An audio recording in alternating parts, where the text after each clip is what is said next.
କରିଛନ୍ତି ଯୀଶୁ ଆମ ପାଇଁ, କରିଛନ୍ତି ଯୀଶୁ ଆମ ପାଇଁ। କାଲଭାରୀ କ୍ରୁଶରେ ରକ୍ତ ଦେଇ ମୋର ପାଇଁ ଆଉ ତୁମରି ପାଇଁ। প্রিয় শ্রোতা বন্ধু, প্রভু শ্রীখ্ରୀষ্টଙ୍କ ମହତ୍ ନାମରେ ଆପଣଙ୍କୁ ଶୁଭେଚ୍ଛା।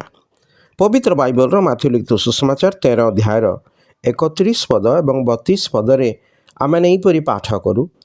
ସେମାନଙ୍କୁ ଆଉ ଗୋଟେ ଦୃଷ୍ଟାନ୍ତ ଦେଇ କହିଲେ, ସ୍ୱର୍ଗ ରାଜ୍ୟ ଏହି ପ୍ରକାର ଗୋଟେ ସୋରିଷ ଦାନା ପରି, ଯାହା ନେଇ ଜଣେ ଲୋକ ଆପଣା କ୍ଷେତରେ ବୁଣିଲା।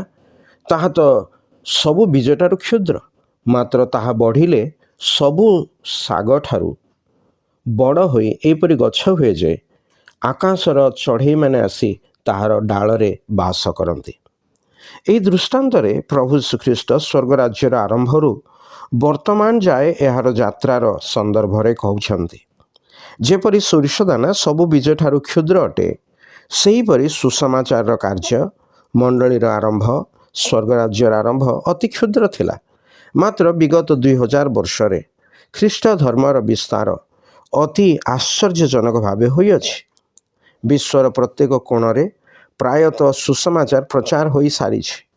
ବର୍ତ୍ତମାନ ମଣ୍ଡଳୀ ଏହାର ରାଜା, କର୍ତ୍ତା ଓ ପ୍ରଭୁଙ୍କର ଅପେକ୍ଷାରେ ରହିଅଛି। ଯେପରି ସୃଷ୍ଟି ମଧ୍ୟ ତାଙ୍କର ଅପେକ୍ଷାରେ ଅଛି। ଯେ କେହି ପ୍ରଭୁ ଶ୍ରୀଖ୍ରୀଷ୍ଟଙ୍କଠାରେ ବିଶ୍ୱାସ କରି ତାହାଙ୍କୁ ନିଜ ଜୀବନରେ ପ୍ରଭୁ ଓ ତ୍ରାଣକର୍ତ୍ତା ରୂପେ ଗ୍ରହଣ କରେ, ସେ ପରିତ୍ରାଣ ପ୍ରାପ୍ତ ହୁଏ। ଆଉ ପ୍ରଭୁ ତାକୁ ମଣ୍ଡଳୀରେ ସଂଯୁକ୍ତ କରନ୍ତି। ପ୍ରଭୁଙ୍କ ଆଗମନରେ ସେ ପ୍ରଭୁଙ୍କ ସହିତ ଚିରକାଳ ରହିବ। ଏହିପରି ଏକ ଭବିଷ୍ୟତ ଆପଣ ମଧ୍ୟ ଯେପରି ପ୍ରାପ୍ତ ହେବେ, ଈଶ୍ୱରଙ୍କଠାରେ ଆପଣଙ୍କ ପାଇଁ ଆମର ପ୍ରାର୍ଥନା।